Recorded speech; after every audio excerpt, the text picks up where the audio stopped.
Hello all! Nesta lição você vai aprender sobre as conjugações básicas dos verbos em inglês no tempo presente.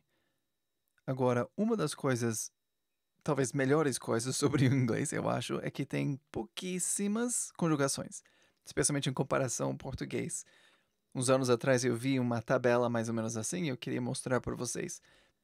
Aqui o verbo fazer, e vocês sabem muito bem, tem muitas conjugações de tempo e modo e subjuntivo e um monte de coisa aqui, blá blá blá blá, um monte de coisa aqui. No inglês, do, does, doing, did, done. 5. Acabou. Vocês já aprenderam todos os 5. Acabou, sabe? Não tem mais nada. Muito, muito mais simples no inglês. Agora eu vou dar alguns verbos em inglês de exemplo. Vamos lá. Então eu coloquei esses verbos aqui, são verbos em inglês, para começar. Então a primeira palavra é play.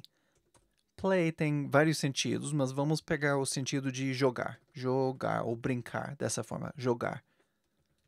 Read significa ler. Walk significa andar. Cut significa cortar.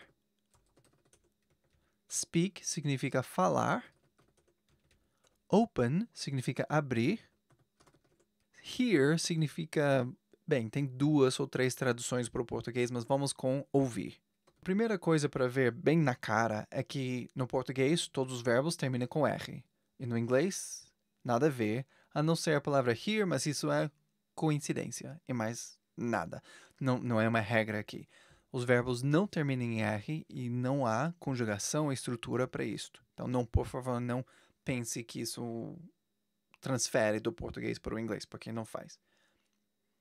Segundo, todos esses verbos são regulares no tempo presente, que significa que todos vão seguir o mesmo padrão. E a maioria dos verbos no inglês também vão seguir esse mesmo padrão. E o padrão é que não há conjugação nenhuma. Nada. É ótimo. Vamos ver aqui, eu vou mostrar. Então, play. I play. Pronto. We play.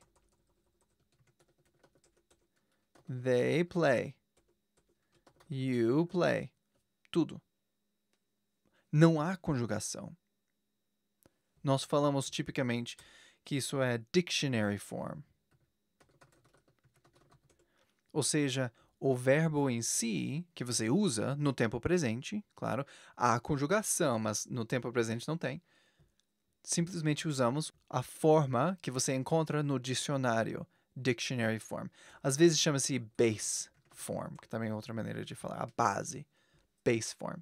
Vamos ver outro. Read. I read. We read. They read.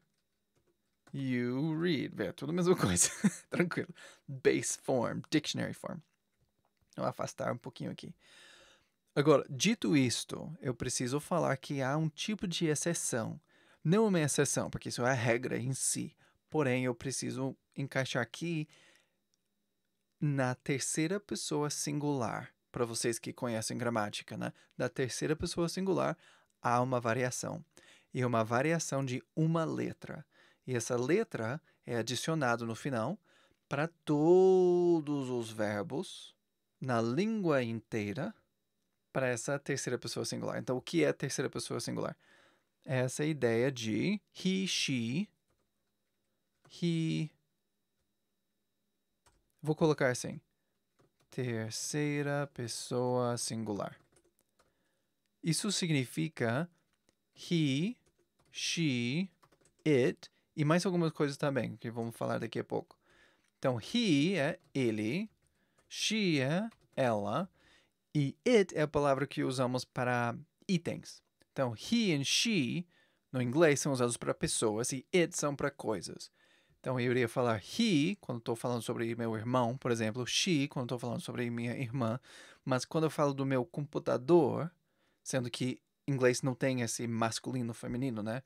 Computer não é masculino no inglês, falamos it, porque é uma coisa. It, alguma coisa. Quando conjugamos no tempo presente, nesta terceira pessoa singular, nós adicionamos um S. Essa é a letra que eu estava falando. Um S no final do verbo. Então, todos esses aqui, I read, we read, they read, you read, nada acontece. Mas se eu colocar he read, não dá, não tá certo, tem que colocar S no final. He reads, tem que colocar. She read, eu não aguento, eu preciso colocar S no final. She reads, tem que colocar. It também. It reads. Você precisa colocar aquele S. É necessário. Mas somente para a terceira pessoa singular. Um ponto importante. Muitos livros simplesmente ensinam he, she, it e mais nada. Que tá certo, não tem nada de errado com isso. Porém, eu acho incompleto, insuficiente. Porque tem muitas coisas que encaixam neste lugar de terceira pessoa singular que não são it, nem he, nem she. Por exemplo, the person. Person significa pessoa, então a pessoa. The person, usando read, reads. Porque é singular, uma pessoa, the person, e está na terceira pessoa. Vamos fazer outro aqui. Vamos fazer abrir. Agora seria I open, we open, they open, you open, he opens, she opens, it opens, mas tem mais. The company opens, the store opens, the door opens. Tá vendo? Muitas coisas encaixam aqui. Não são pouquíssimas coisas, não. Qualquer coisa, sendo singular, né? Precisa ser esse terceira pessoa singular. Qualquer coisa no singular iria fazer com que o verbo conectado com aquilo precisa ter esse S. O computador abre, the computer opens. Tem que ter aquele S. Porém, se eu colocar para plural, já não é mais. Vamos usar aqui o store. The store, singular, colocar S, faz plural. The stores open. Então, apesar de ainda ser terceira pessoa, não é mais singular, né? Porque tem mais do que um store. Store significa loja, só para comentar. Stores já é plural, não encaixa mais aqui. Não precisa de S, não é conjugado. É simplesmente a forma dicionária, the dictionary form. Tenho uma tarefa para vocês, eu quero que vocês pegam isto, exatamente esse ponto gramatical, e tentem escrever algumas sentenças usando isso. Alguns que são they, we, I, you, mas também alguns que são desta forma. The company, the cake, the computer, the house, the light, the window.